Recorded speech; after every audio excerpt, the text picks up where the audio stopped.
Welcome to Handmade Happiness, a podcast where we pause and reconnect with the traditional skills that nourish the body, mind, and soul. We're here to inspire you on your journey to live more intentionally. So grab your favorite project, pour yourself a cup of tea, and join us each week as we weave together stories, traditions, and skills that help us reconnect with what truly matters. Hi there, and welcome to the Handmade Happiness podcast. My name is Jessica. And I'm Thomas. And we are thrilled to have you joining us today as we have a conversation about hospitality. So we're at that time of year where people are inviting people over for special celebrations and things, right? So we thought it would be important to talk about this conversation because there's so much pressure about what hosting people in your home is supposed to be like. Yeah. And for you and I, since the very beginning, when we got married, we always wanted our house to be that place that everybody could come to. So we've always just made it a point to invite people over for dinner, for game nights, for whatever. Yeah. Not really worried about how fancy the house was, if we had all the things, if we had enough space, if whatever. Like, we weren't worried about all those things. And now there's so much pressure. You see all the magazines and the Hallmark movies with all these picture perfect holiday scenes, right? And the Pinterest posts, and so many people see those images, they see those things, and this way that you're supposed to host people and have people over, and it's unattainable. And so rather than inviting people, they just don't.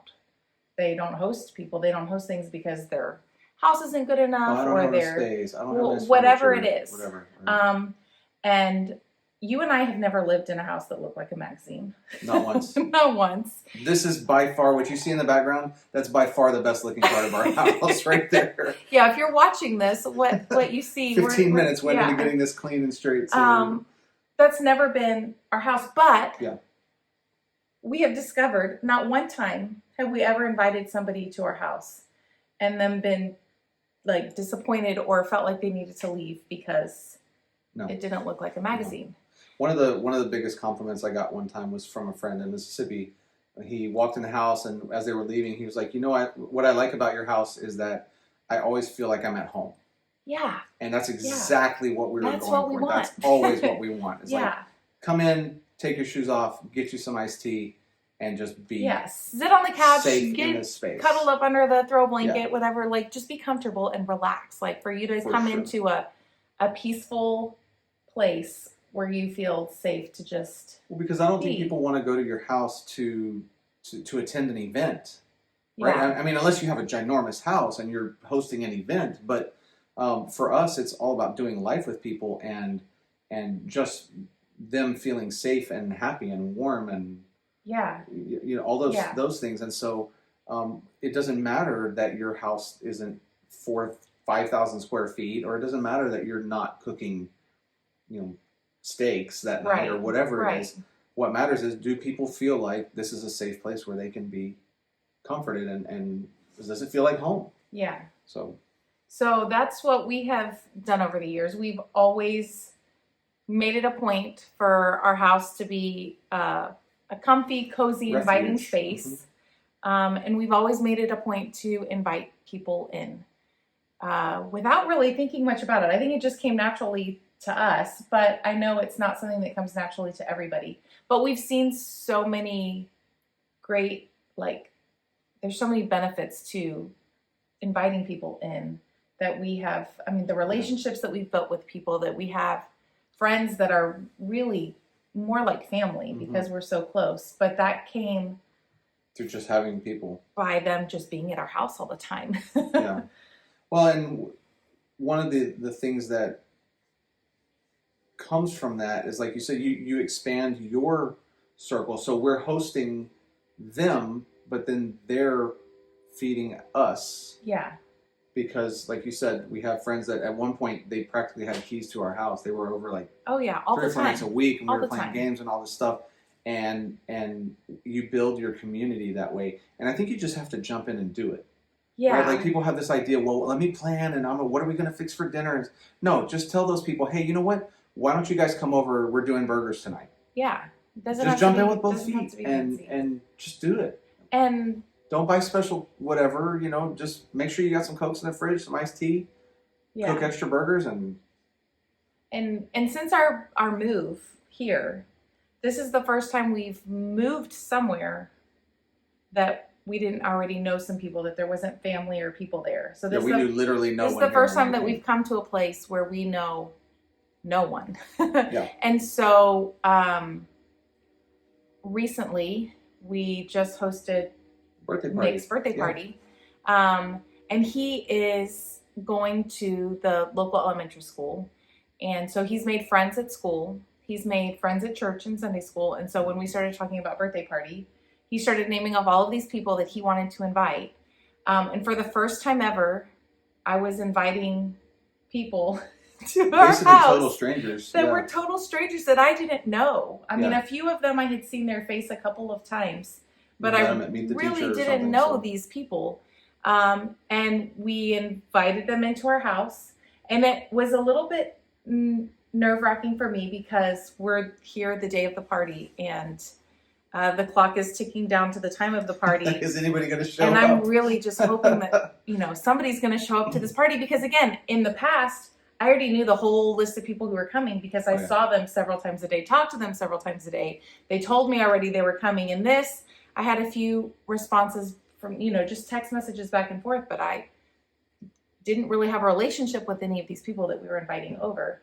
And it was great. It was super easy. Yeah. We had families come into our home who we didn't know, but everybody felt welcome and came right in, and we had great conversations. We got to know them. So by the time they left the party, we had some new friends, new people that we know that now we have a connection with, that we would have never made that connection had we not opened up our home and invited them in. Even though it was a little bit uncomfortable. but you just, like you said, you just jump in and you do it. And now I can invite any of those people over again.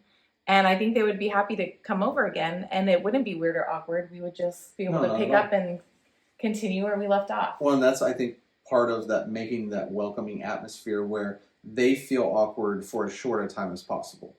Right? When they come in and they realize, this isn't one of those houses where we have to tiptoe around and take off our shoes and whatever else. They walk in and they're like, no, everybody was piled up on furniture and they're sitting on the floor and everybody's passing the baby around, and it was just... And that's naturally just feels okay. Yeah. And we create that environment. Yeah. Part of it is just by the way we are with people when they come in, not making a big deal, right? Just if they feel awkward and they want to kind of be a wallflower, leave them and give them space, and make a joke about how the dog, loves them even if they don't love the dog or whatever, and just creating that environment where they're safe to be who they need to be. Yeah. And not feeling like they have to perform or immediately jump in and do something. Just come in. Yeah. So the physical space, we've talked about that a little bit. Let's talk about food. Food. That's what I was going to say, because we have discovered, the number one thing about hospitality is the food. The food is a big part of it. And we have seen, so early on, as a young married couple, getting to know other young married couples who were broke and who didn't know how to cook necessarily, or who were still just on that verge, you're getting out of college, starting your career just now on your own for the first time, right?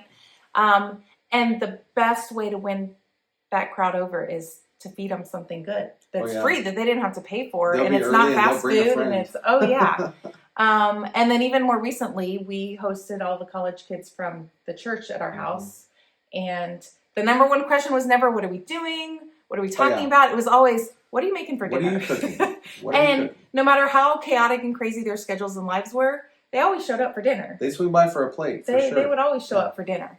And so food has been an important part of the hospitality.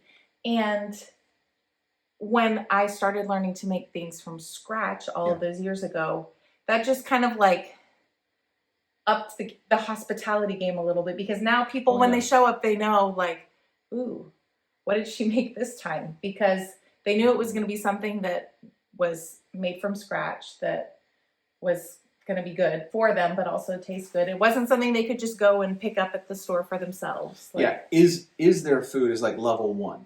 Yeah. Right? If there's no food, I'm not showing up to your party. I'm sorry. But then you get there and you're like, oh, hot dogs. Okay, well, yeah, I'll have a hot dog, right? But if you show up and it's like, oh, you smell the homemade chili, bread when you walk in the front door. Fresh homemade sourdough bread. Yes, please. Yeah. Right?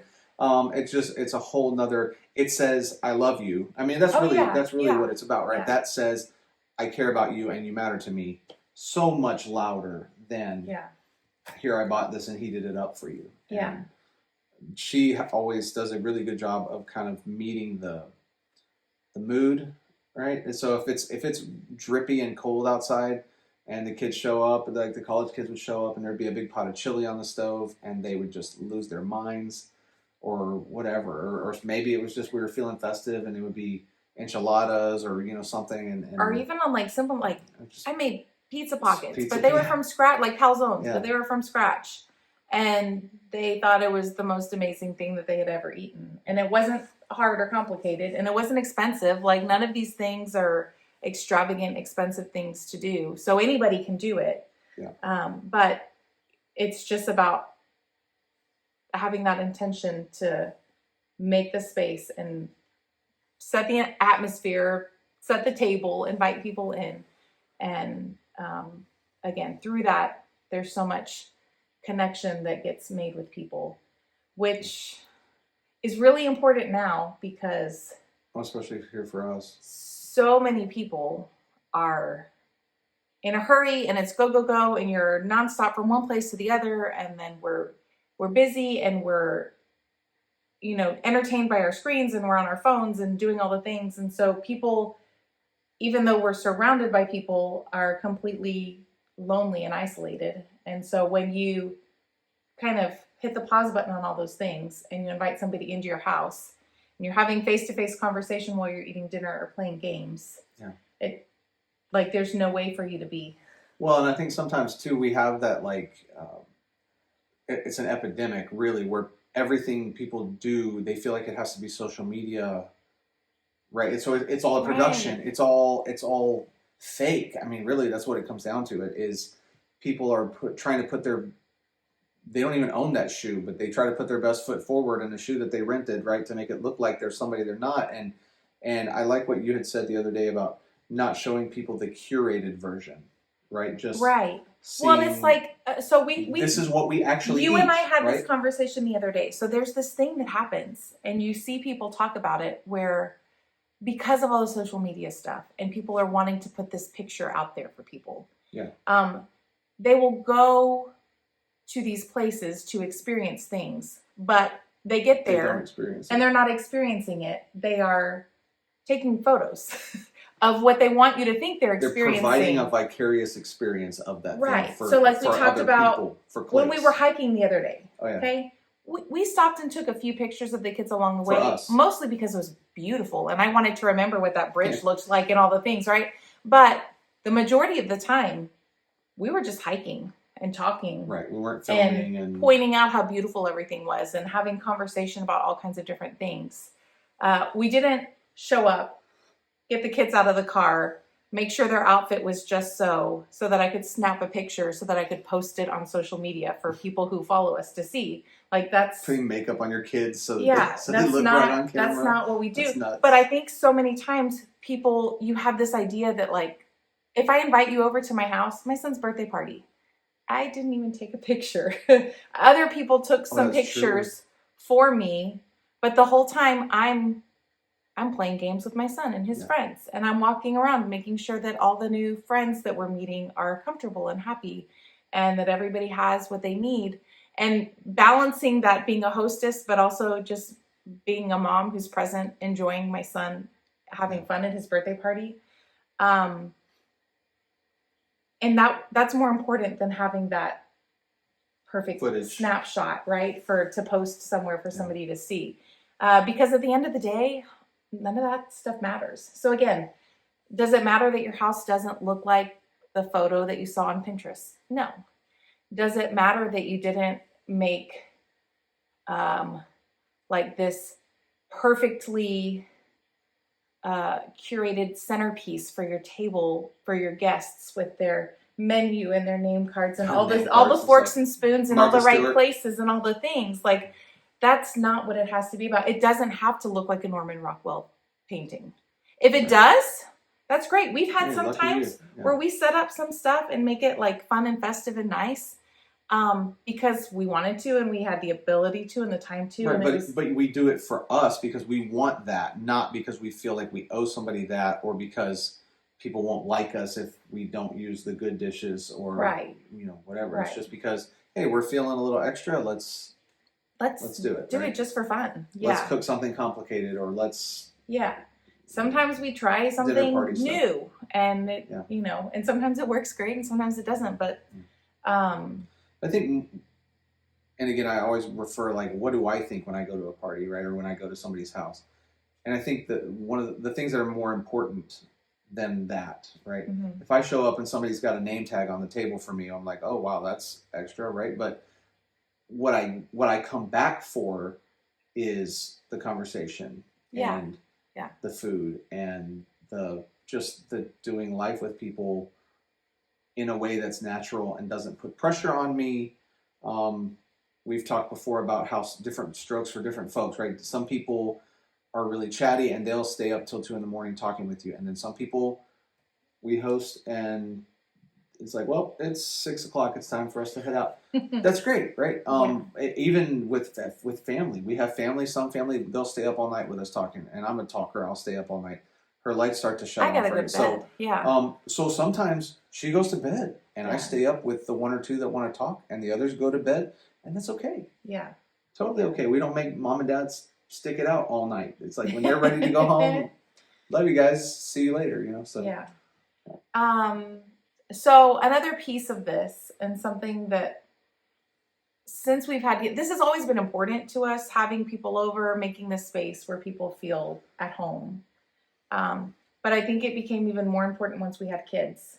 Because for me as a mom, like, I want to have the cool house that all the kids want to come to, right? Sure. I want all my kids' friends to feel like they can come hang out at our houses. I know growing up, your house was the place that everybody wanted to come and be and hang out, because there was always cookies mostly or food or whatever. So like the whole neighborhood was already at my house. And like at my house, it was always like being that space. And so being a mom, having kids, like I wanted our house to be that space where they felt like it was their space and they could invite people in and they could do that. And so it's been fun to watch our kids, even because as this hospitality thing has kind of been a natural thing for us. We enjoy having people over and making the space and entertaining and having that time with people.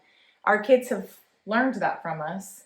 Yeah. And so and we're intentional about that, and about incorporating them into that. Again, whether it's they're setting the table or, hey, whip these cookies together for me. Yeah. So they're part of preparing the meal and preparing the space and part of being in the middle of the conversation. They're the ones that get to invite the people over. So, I mean, again, our son, Nick, for his birthday, didn't ask to go to a place and do something. He wanted to have his friends come over here to play with him at his house. And do a piñata. And do a piñata, yeah. And again, that's because it's just like second nature now. Like that's what we do. We have we have people over. Something that we haven't talked about, and some people don't have space, right? You live in a 1-bedroom apartment in New York City on the 12th floor, and you just don't have space for more than 1 or 2 people. We talk a lot about our home and stuff, but you can host anywhere. Yeah. You can go to the park and you can have a birthday party outdoors out there at under the pavilion, or you can go, pick a spot, right? But maybe you rent a boat. I don't know. We used to have a big pontoon boat when I was a kid. It seated like 14 people. Mm-hmm. We had people on the boat, and we all went out in the water and went swimming and skiing and all that, and it was a ton of fun. But creating that environment that says, come in and get you something. Yeah. That still applies no matter where you're doing it, right? So I get it. If you have a tiny little house, you just literally have no physical space to have people over. Okay, go outdoors with it. Go off-site. Yeah. And hospitality really is more than about your space. It's really a lot about your environment, like the intention that you're putting into gathering with people, right? Well, because some people, even if they're sitting on the bus, you feel like you want to sit next to them. Right. That's hospitality, and you've had those moments where you get on an airplane and that person sits next to you and it's the best plane ride ever. Just because of the attitude of that person, right? And the conversation that you're able to have.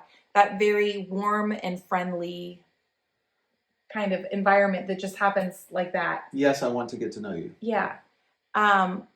Versus the cold shoulder, trying not to make eye contact, don't look at me, I don't want to talk to you, put my headphones in. And again, there's nothing wrong with that on the airplane, but if you live your whole life that way, you're missing out. You're not going to live much of a life that way. You're missing out on all of the people that are around you and all of the connection and stuff that can be made, the things that you can learn from each other and how you can grow. And one of the things that happened as we have invited people into our home, I mentioned it briefly earlier, but a lot of these people that started just as a, hey, I think I want to get to know them better, let's invite them over, turned into friends that dearest of friends, were family. And when we were living in Mississippi and didn't have family close by because all of our family had moved away, and we needed something, we needed help with something,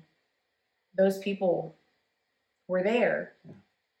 That wouldn't have happened just in our passing conversations day to day in the places that we were seeing them. That happened because of the time that we spent together in our home, in their home.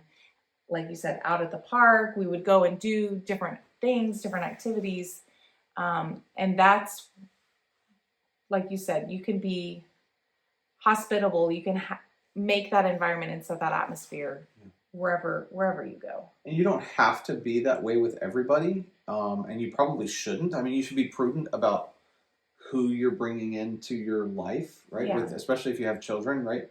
But when you start to build that community, whether it's neighbors or people from church or just people from work or people you just met, however, as you start building that community, one of the things that happened for us is we at some point we started co-hosting things, right? Like hospitality now becomes a group effort where we would say, hey, we're going to do this group. We had a connect group at our church, and so we would everybody pitched in, and so we took turns cooking, or even just was like, hey, we can have it at my house because I've got the big backyard, and then somebody else would say, okay, well, we'll bring the food, you guys host. And and so as a team, it was kind of formed a hospitality team. But it was still very organic. People came in and still felt like they were at home, even though there's multiple households being represented, because we all were on the same page as far as just being inviting, being welcoming, and at the end of the day, people, they don't remember what your house looked like. They remember how they felt. Right. They remember. How did those people make me feel? Did I feel safe? Did I feel welcome? Did I feel like someone cared? Or did they feel like they needed to perform? Did they feel like they needed to take care of themselves? Did they feel like they were on their own? Did they feel lost? All those negative feelings, right?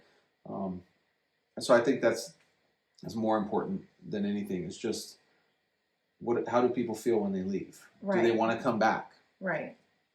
And so I as we're sitting here talking, I thought about two people in our life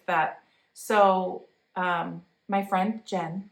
Hi, Jen. Hi, Jen. Hi, Nathan. Nathan too.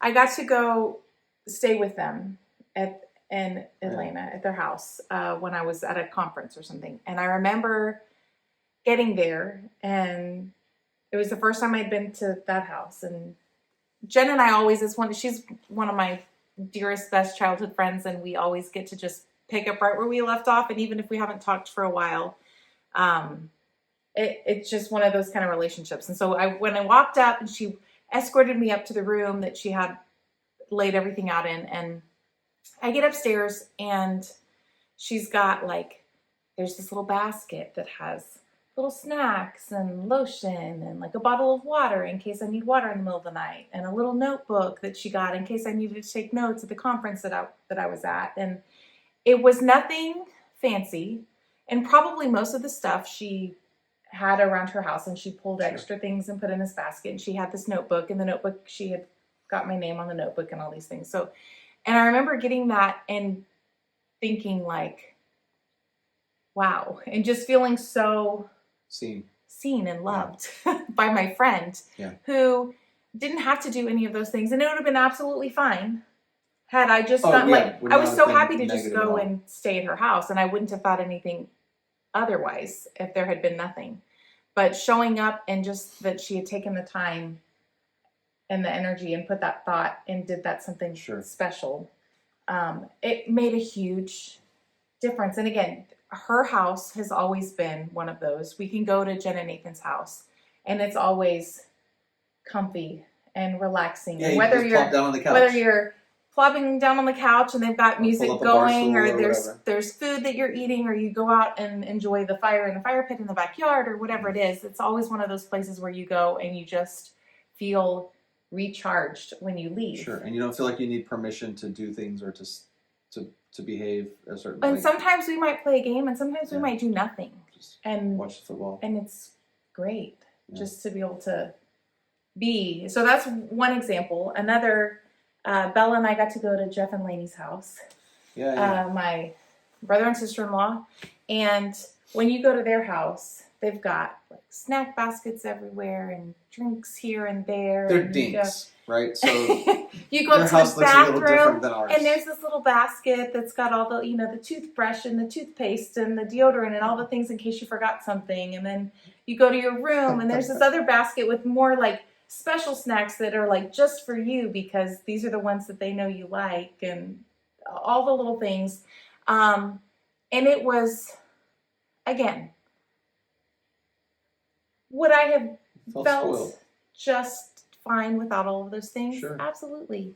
But just the extra little thought that went into that. And so as we approach the holidays, we talked a little bit previously about handmade gifts and kind of bringing that back and taking the pressure off of having to do these big extravagant things, but just the simple gesture of making something and giving it to somebody.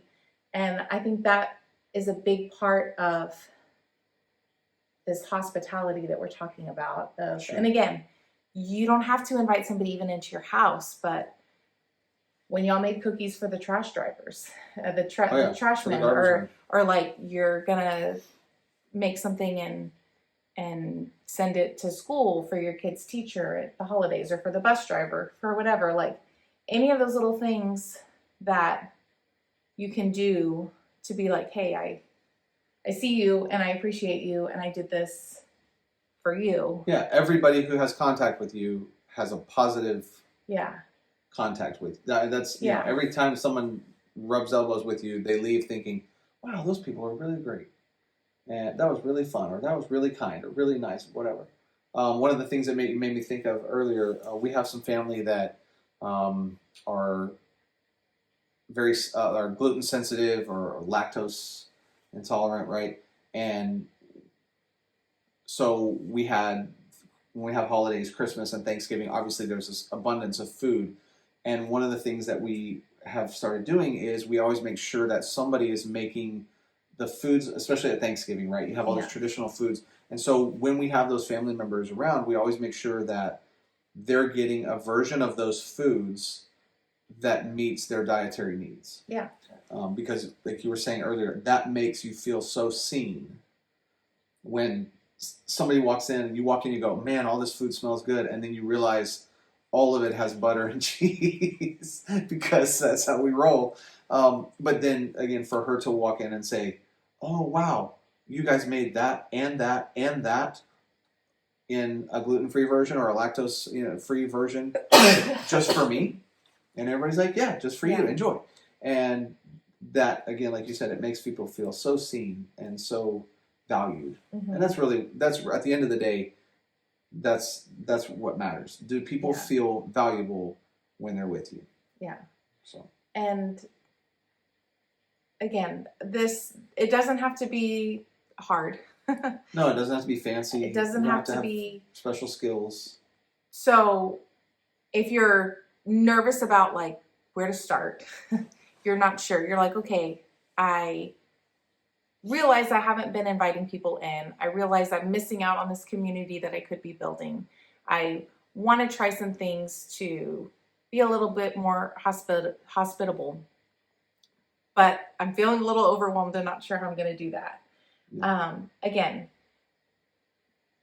it doesn't have to be hard. You can start with something simple. And some of our very early gatherings, and I'm talking like when we were in college before we were married with our friends, if we were going to get together for a dinner to do something together and play games, everybody kind of pitched in. And like everybody brought something, so it was kind of potluck. So you can start there. It can be a potluck, or it can be a really simple. Because it takes some of the pressure off of you to have simple to provide menu. Because what you don't want is to plan this elaborate menu where you're running around the whole time, and you're not actually getting to enjoy the time that the people are there with you. Yeah. So when I'm planning to invite people over, I always try to plan something that is more or less done by the time everybody shows up.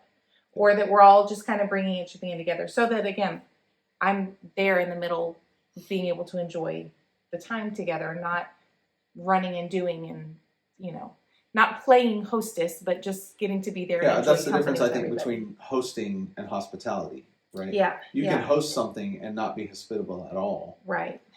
Because you're not involved. They're not here just for your food or for your fancy dishes or your centerpieces.